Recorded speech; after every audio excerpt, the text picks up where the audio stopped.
Day 5, week 5, we have 3 really unique supersets followed by an intense burner workout.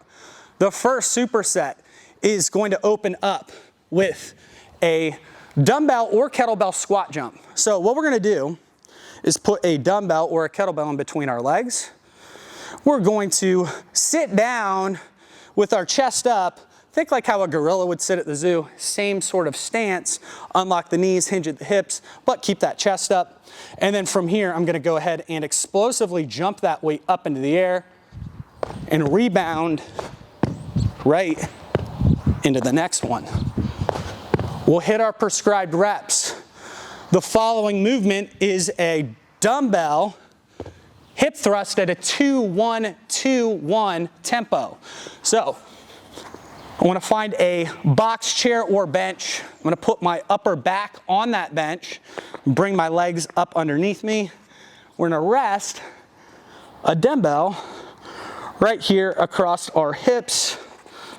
And then I'm going to raise 1, 2. I'm going to pause for a second at the top, squeeze those glutes, lower 1, 2, pause for a second at the bottom, raise 1, 2, squeeze those glutes, lower 1, 2, just like that.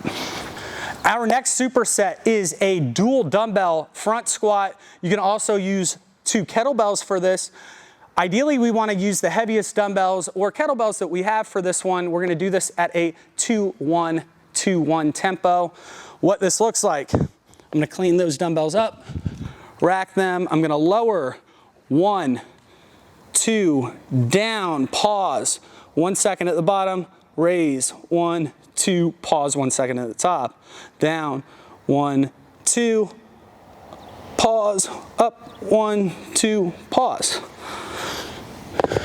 We are going to superset this with a single arm Z press at a 2-1-X2 tempo. So what that tempo is, we're going to get our legs out nice and straight. Our torso as upright as possible. I am going to press that bell up. I'm going to explode it up at the top. I'm going to hold for 2 seconds. I'm going to lower 1, 2, pause for a second, explode up, pause for 2 seconds, lower 1, 2, pause for a second, explode up.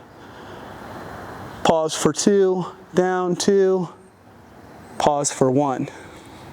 Our last superset is a 3-movement circuit of a reverse lunge, a plank row, and a single leg goblet wall sit. Okay, so I'm going to go ahead and demo these movements. So this is an alternating reverse lunge today. So we're just going to step back. We want to keep that front shin as vertical as possible. Keep that weight in the heel of that lead leg. Once we complete our prescribed reps, we can go immediately into the plank rows. So plank row is like a renegade row without the push-up. So I'm just going to be in a plank position, get nice and tight, and then I'm just going to row each dumbbell. There's not a prescribed tempo, but I don't want you guys to rush these. What I don't want to see is a big twist here at the top. Ideally, we are staying as neutral as we possibly can in rowing those dumbbells. This is a really tough core exercise. We're going to take a dumbbell, probably a light one for this. A lot of us won't even need a dumbbell. We're going to find a wall. I just have a pole here.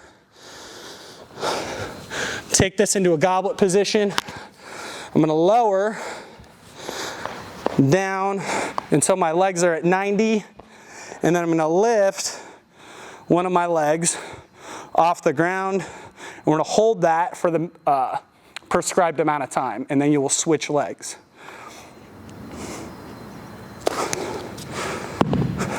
That's going to be a burner. Today we're going to finish up a really tough training session with a workout that is actually labeled 18.0. So they released this workout in CrossFit just before the 2018 CrossFit Open, and it's 21, 15, 9, alternating dumbbell snatches and then burpees over your dumbbell. So I'm just gonna give that workout away. What we're looking for here, unbroken, if possible, dumbbell snatches. So we're transitioning that dumbbell right here at eye level on the way down, sitting down like we would a ball slam. So once we perform 21 snatches, I'm gonna step to the side of my dumbbell. I'm gonna get nice and flat to the deck. And then I'm going to snap up, level with the dumbbell, hop over the dumbbell. That would be 1 rep. So common error is if we hop up and we're behind the dumbbell and then we scoot across. We wanna make sure we're using that dumbbell as a little hurdle. This one is a burner. Buckle up.